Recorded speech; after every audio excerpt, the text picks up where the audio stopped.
just the fact that you realize that the alpha, the omega, the biggest of them all cooked and created you, you're tripping. Like, if you literally sit down and still feel shitty about yourself, not realizing you're a masterpiece, I don't know.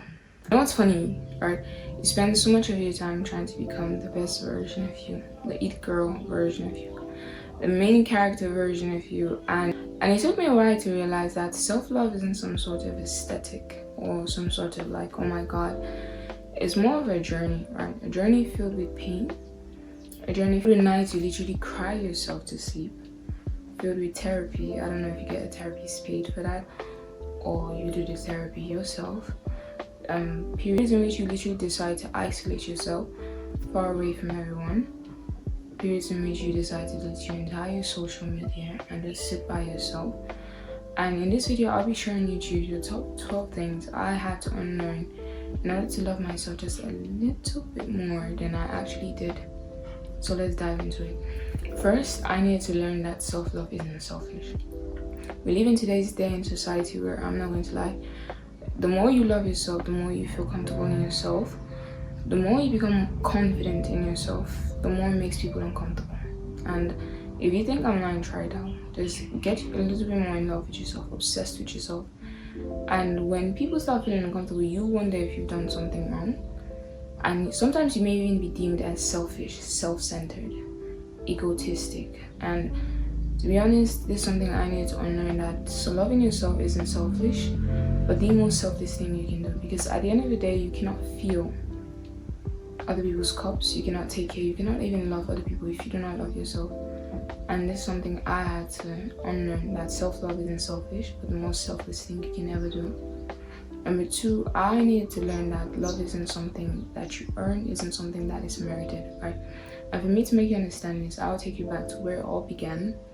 And I'm not talking about the Big Bang Theory, but I'll take you back to biblically, right, to the Bible. Because honestly speaking, when we talk of love, right, the purest form of love that I can somehow ever describe is the love that God has for us. But he somehow loved the world that he sent his only begotten son to die for us. The love God has for us is not something we work for, it's not something we merit, it's not something we earn. Because I'm sure God loves, he literally loves the people who sin against him. The people who literally mess up over and over again, he still loves his children. Okay, he still loves his children, he still loves all of them. And this is something I want you to understand. Love is not something merited. All you need to do is probably acknowledge the fact that there is God, and he loves you for simply you existing. For the fact he created you, he still loves you. He loved us so much that despite all the shittiness we did, he still sent his son to die for us. And when we talk about love isn't something you earn, you merit. It's not something you have to perform or you have to become. Talk about this, I'm talking about love, not just the love people give us, but the love we give ourselves, right? It's not something you have to earn and always feel like, okay, I need to become this version of myself. I need to become this before I can love myself properly. And to be honest, that's the last thing you ever need to do. You need to learn to love yourself even the moments where you completely feel shitty, feel messy. If you can learn to love yourself at those moments, then trust me, you've actually mastered the entire thing. Number three, my worth dependent on other people's approval or other people's validation. Do I even need to explain this one, right? I need to unlearn that if someone doesn't like me, it has absolutely nothing to do with me. I don't need to care about it. And hopefully I didn't do anything to make the person not like me, but there's just people who are not gonna vibe with you. They're not gonna like your energy for absolutely only God knows what. And you need to learn to be okay with that. Okay, so I need to learn that my worth does not depend on people's validation. What I like doesn't have to be what you like, and I need to be okay with that. I need to sit down and be comfortable with that, because nothing's going to change at all. Number four, I needed to unlearn negative self-talk. I personally call it shit talking myself, right? And these are tiny little patterns which you don't even notice, right? They are so tiny that they're so unconscious, like subconscious rather. They're so tiny that you don't even notice them. You don't even realize when you're like being negative towards yourself. So I needed to learn, or rather I needed to unlearn just bashing myself and saying this about myself and saying that about myself, right? Subconsciously, you wake up in the morning, you look at yourself and you're like, oh my god, I feel enough. Okay, number 5, I need to learn that my flaws make me unlovable. This is really messy because I'm not going to lie, whenever I like someone, right, I don't like the tailored up version of you, the version which you somehow portray as, this, that. Although I do like the good qualities in people, I'm not going to lie, but show me the pettiest version of you. You know what I'm saying? Shit. Okay, show me the angriest version of you. Show me the shittiest version of you. Show me the dumbest version of you. Show me the most vulnerable version of you. That's the version of you that I actually like. That's the version of you that makes me vibe with you a little bit more, because I've seen the worst in you. I've understood the worst in you, and I still like the worst in you. So know your flaws do not make you unlovable. They actually make you exactly who you are, and that's exactly what people love about you. People love your arrogance. People love your ego. You know what I'm saying?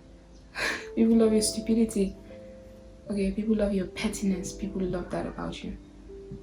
Each and every single one of those cracks, those little minor edges, flaws, that's exactly what makes you uniquely perfect, and that's what people love about you. So I needed to unlearn that, right? Number 6, I had to unlearn comparison, right? And to be honest, how do I put this, right? You've heard this quote that goes, comparison is a thief of joy. And it's not a lie. It's actually the best thing. It's the most truthful thing you ever hear. Comparison is a thief of joy, right? It's funny because like today's day and age, we like to compare black, red, blue, and purple and try to think which one is the best.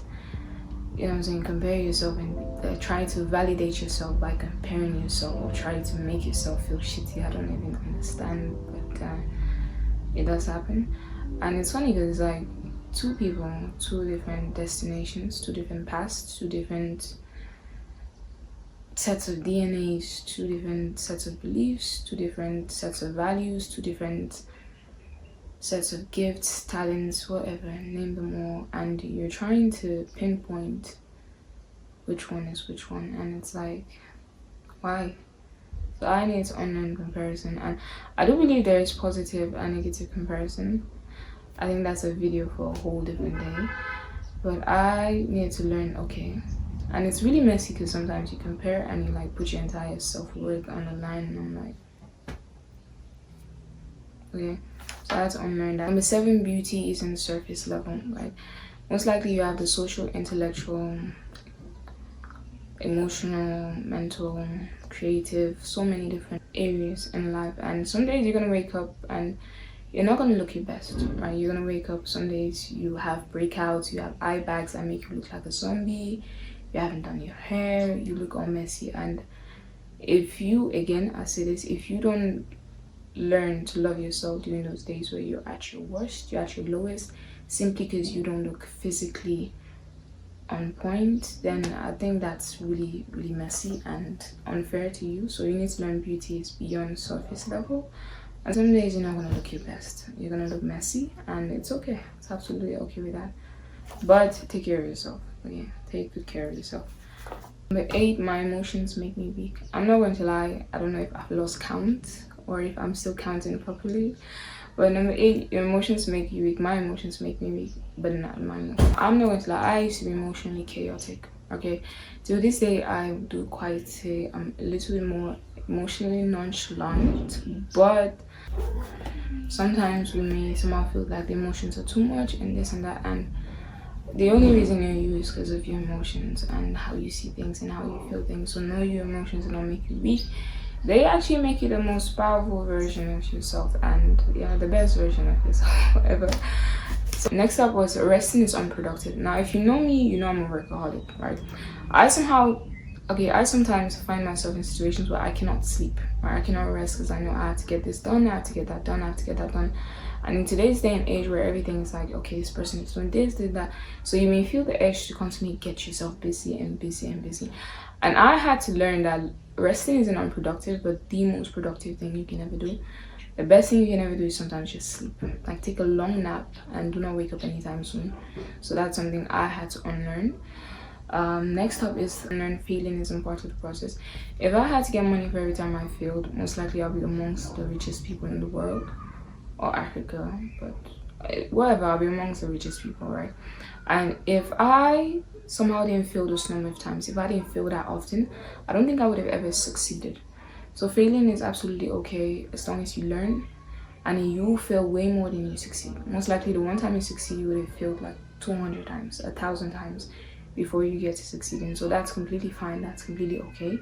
And you need to learn to be comfortable with that. By loving your past defines you. To be honest, I am a product of my past, and most likely what I do now will determine my future. Now, we've all made mistakes in our past, and if I had to define myself or get stuck in that I am who I was, I am a mistake I made, I don't think I'll move forward. So my past does not define me, sure.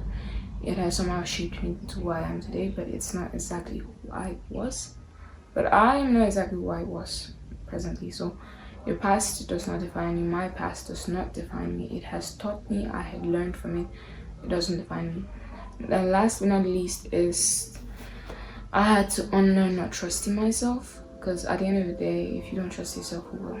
Right? If you don't have a gut feeling, that if you can't trust your gut feeling, how will you move around the world? I need to learn to trust my gut feeling, my senses when they say something smells fishy, my discernment abilities, and I definitely needed to trust my ego sometimes, my pride.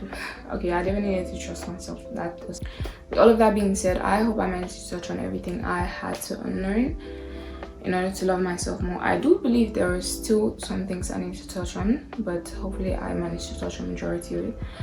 Please feel free to drop in the comment section below things you need to unlearn in order to love yourself a little bit more. And honestly, I've learned self-love is a journey, right? It's not all the ups. It's ups, down, down, down, down, ups. And there's some days where you're going to be head over heels obsessed in love with yourself, and there's some days where you wouldn't feel that much, love for yourself, and it's absolutely okay. But one thing I want you to realize is you need to learn to love yourself. If you do not love yourself, no one else will, right? No matter how much validation, how much external everything stimuli you get, and people will like, I love you, and it will mean absolutely nothing, and it will be completely worthless if you do not love yourself. We have max 100. If you have max 100. Those who plan on living till the 200s, the thousands. God bless your hustle. God bless you. God bless your journey. Okay, but you have a limited amount of time here, and the last thing you want to do is you want to live life not liking, not enjoying, and not feeling comfortable being obsessed with the person you were created to be. We are uniquely made. There's only one of us in the entire world. I don't know though. I always need your help. Don't forget to like, share, subscribe, and yeah.